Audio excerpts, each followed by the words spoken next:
again, my little Volks Grenadiers, and welcome to another Mordian Glory video. In today's episode, we are going to be doing another bolt action unit review and deep dive.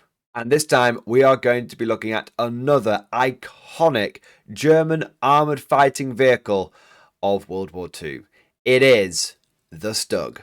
Arguably one of the best and most impactful machines the Germans had. Some people say that if they just built more of them, then they would have won. Well, I don't know anything about that. But the big question I have is, how does it stack up on the tabletop? Is it a good unit in bolt action? Well, there's only one way to find out. Let's mount up, roll out, and dive right into this thing.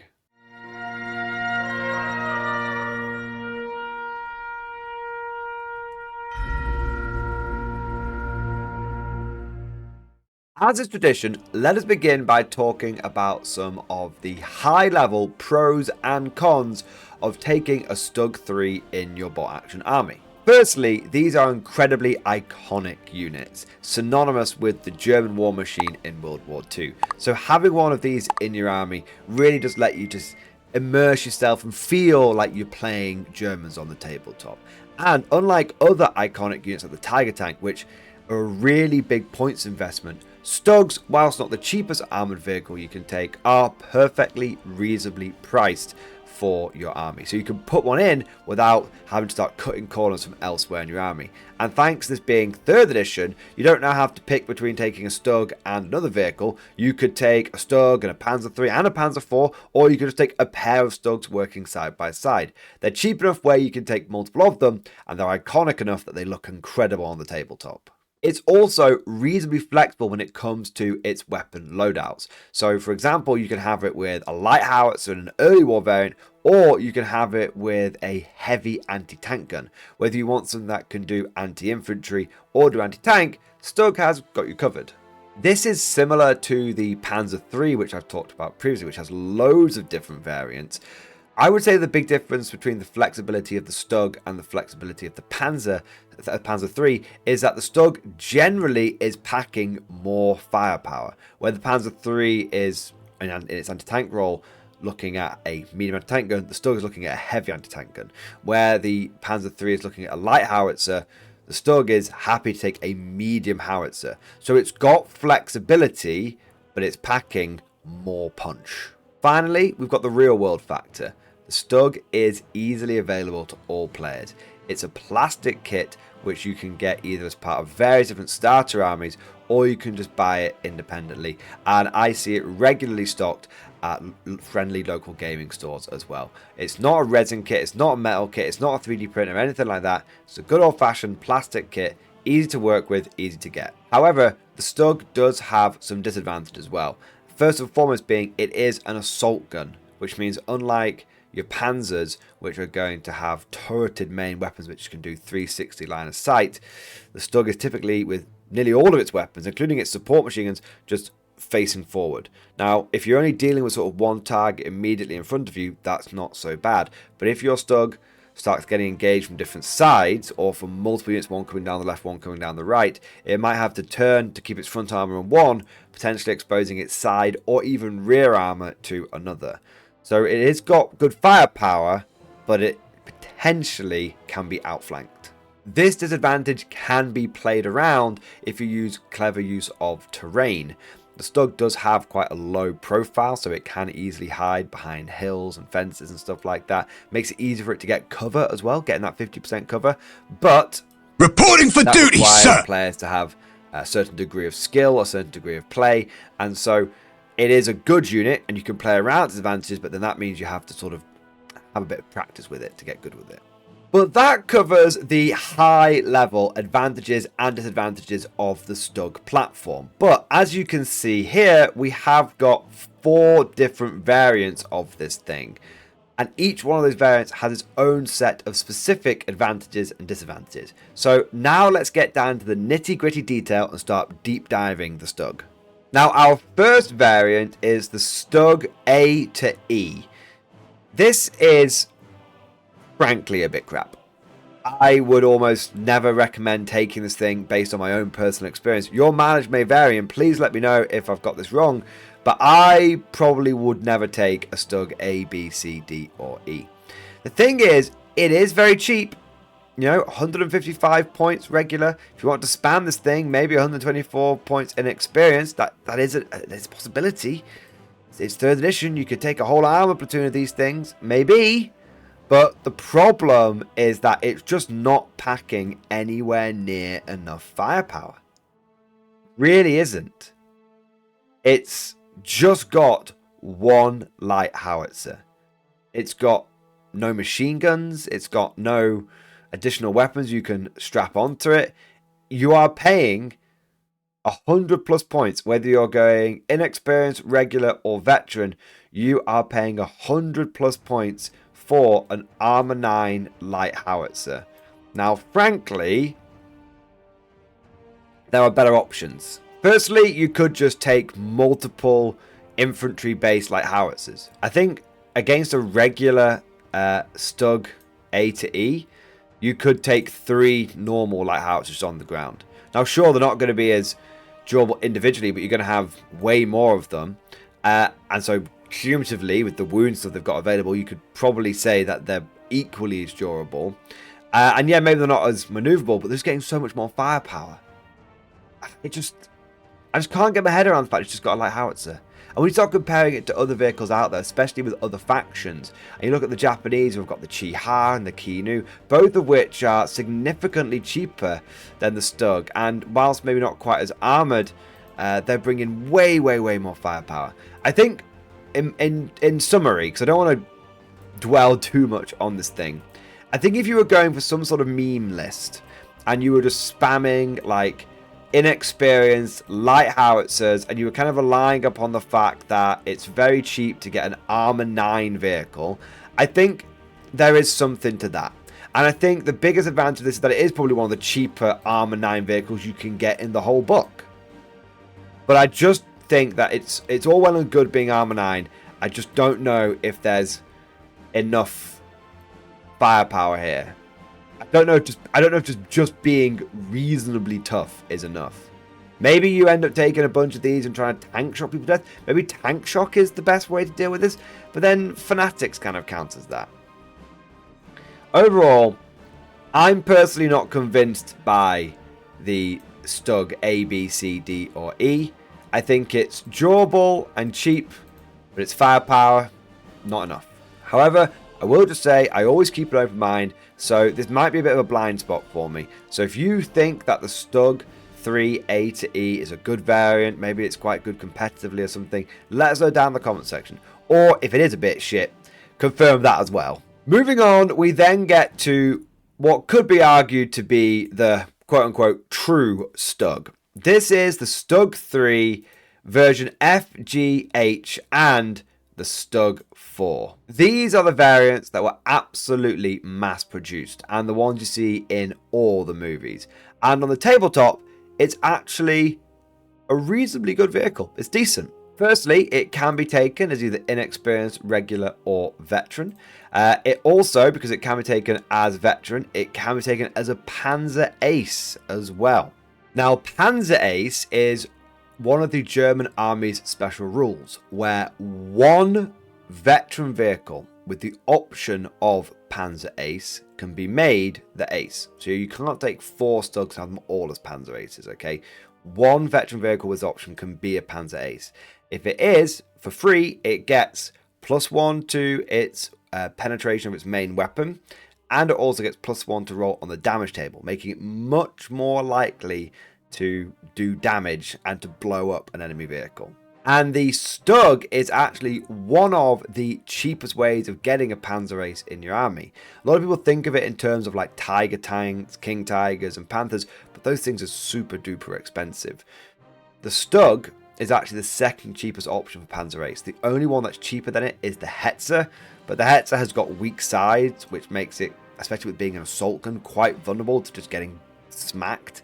So I really like the Stug 3, F, G, and H for being my Panzer Ace option, because it's a nice balance between points, durability, and firepower. And speaking of firepower, this thing is packing a forward-facing heavy anti-tank gun. Not a light howitzer, not a medium AT. This is some proper anti-tank here. And because it's if you make it a Panzer Ace, it'll have +1 pen. It's almost like being a pseudo super heavy anti-tank gun. Doesn't quite have the HE value, but it has got the big shot. Pen +7 on this thing when it's a Panzer Ace.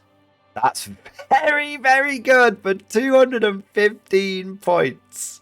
And like we mentioned in the Panzer III video, your tanks in your German army, typically their job is to be a damage dealer, which is to go after other people's tanks, other people's units. And so anything that makes it able to do this job better is great. So Panzer Ace Stug 3H, absolutely a good option. You may have noticed that the Stug does have a whole bunch of extra options here. Like you can upgrade the forward-facing MMG to one with 360-degree arc of 5 points. You can add on a coaxial MMG for 5 points. You can give it Schützen. Truly, I would not take any of these options. And the main reason for that is you are giving up the slight advantage in points cost that the Stug has over the Panzer IV. If you look at the Panzer IV, it kind of, I'm just going to be honest, it kind of puts the Stug to shame a little bit. Because it's only 10 points more regular and 12 points more veteran, aka Panzer Ace, to get a turret-mounted heavy anti-tank gun. So you no longer got that weakness of it being stuck forward. And then you get the coax MMG, and you also get a forward-facing hull MMG as well. So for 10 points more, I guess you don't really worry about the coax MMG because you probably find the main gun anyway. And both have got a forward-mounted MMG. So I guess the big question is, how much weight do you put on the turret mount? I like the turret mount a lot. I think it gives you that 360-degree arc of fire. I think it means you can keep your front armor at one target whilst firing your gun at another target. Gives you that extra level of durability, makes the vehicle a bit easier to use. It means you're not having to rely upon like pivots to be able to put your gun forward. You can drive, pivot, drive, and then still bring your gun in a different direction. So the turret mount being 10 points more regular, 12 points more veteran on the Panzer IV is a really, really good upgrade. But if you are looking to squeeze every point, if you don't have 10 points in your list, then going for the Stug 3 / Stug 4 and making that your Panzer Ace, I think is a good option. But I think if you get to the end of your list and you've got 10 to 12 points left over, and you're thinking to yourself, I might as well upgrade to a Panzer 4, that's a totally valid thing. However, in my experience, and let me know what you think, but in my experience, I tend to get to the end of the list and be like 4 to 8 points over. I'm a few points over because I've got everything that I want, but I've maybe overspent on a couple of bits here and there. In that situation, I think you flip it on its head and you go, why would you ever take the Stug? The Panzer IV is only like 12 points, 10 points more expensive. The thing is, if you're over in points, just being able to take a unit which is going to have exactly the same firepower, exactly the same durability, at least on paper, and just play around its weaknesses, just be a better player, and just save those 12 points, that's a great way of looking at it, and I think that is how you can argue for the Stug over the Panzer IV. However, like I said, I think that argument does cut both ways, and I think that there's a reason why, to this day, whenever you see people talking about Stugs versus Panzer IVs, there is a lot of debate around it and whether you want to pay for that stuff or if you just want to play better. Interestingly, though, I do tend to see a lot of people taking Panzer IVs, and the most common variant of the Stug that I see is not actually this one. It's not actually a Stug at all. It is the Stu 42, because this fills a very cool niche in your army. Because for 205 points, which at regular, which is a damn good deal, you're getting a medium tank with a medium howitzer. Oh, baby.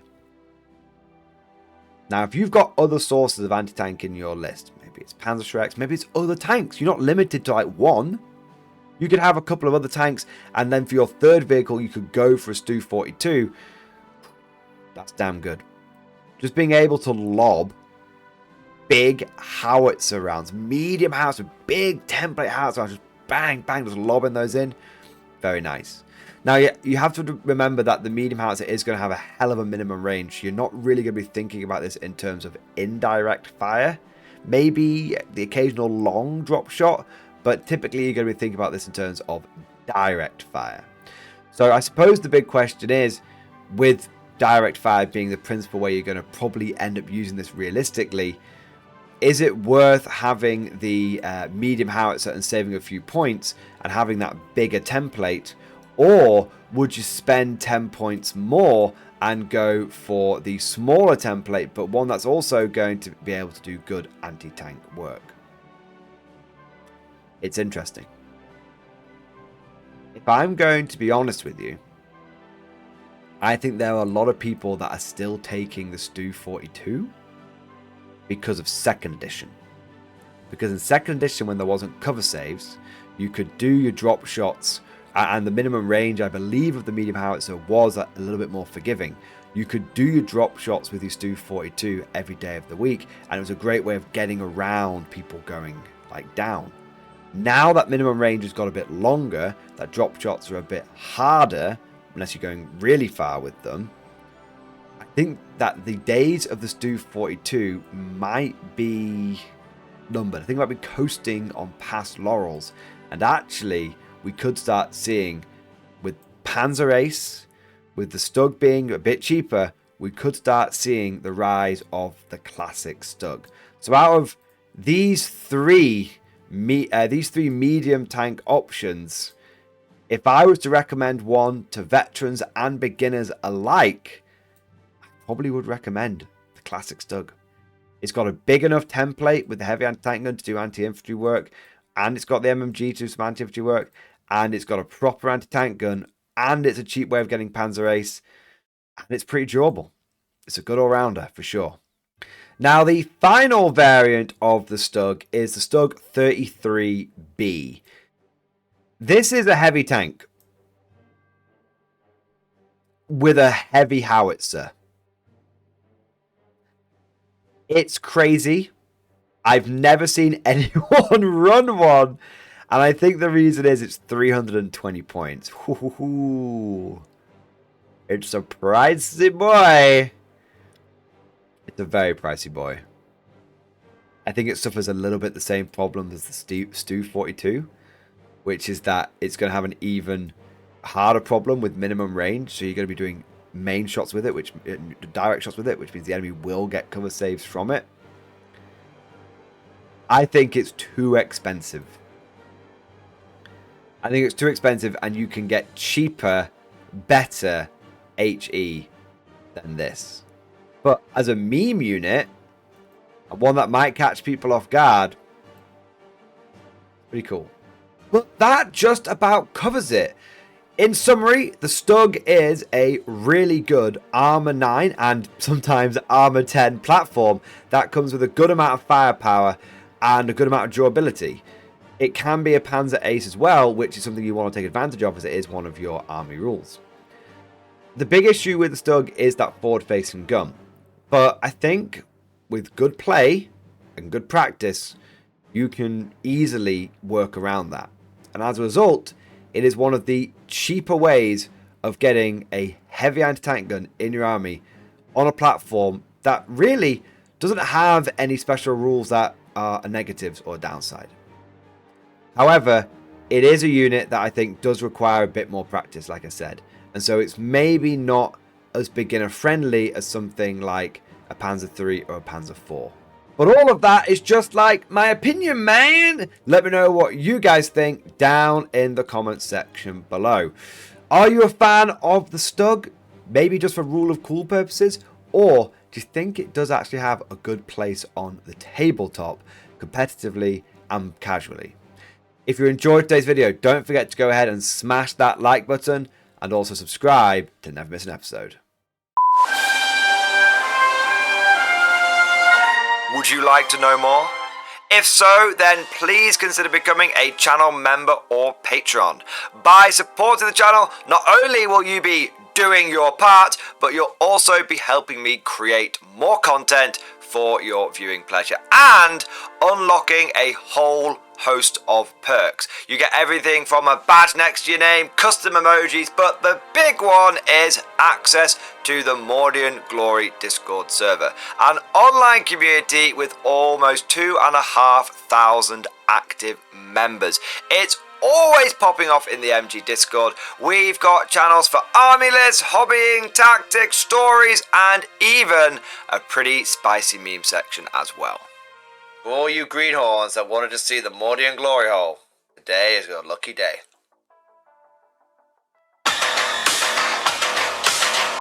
And joking aside, I do want to say a massive thank you to all of the current channel members and patrons. You guys are amazing. Truly the lifeblood of the channel. I could not do Mordian Glory full time without the incredible and generous support of my members. So thank you guys so much. And last but certainly not least, I want to say a personal thank you to all of my top tier Patreons. These are the War Masters, the people who have truly gone above and beyond the call of duty.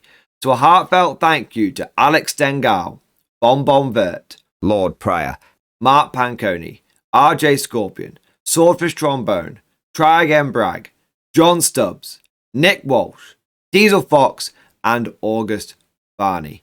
Seriously, guys, thank you from the bottom of my heart. Your support is incredible and it makes a huge difference. Thank you so much. That's all for now. Hope you've all enjoyed today's video. And of course, as always, I'll see you guys next time.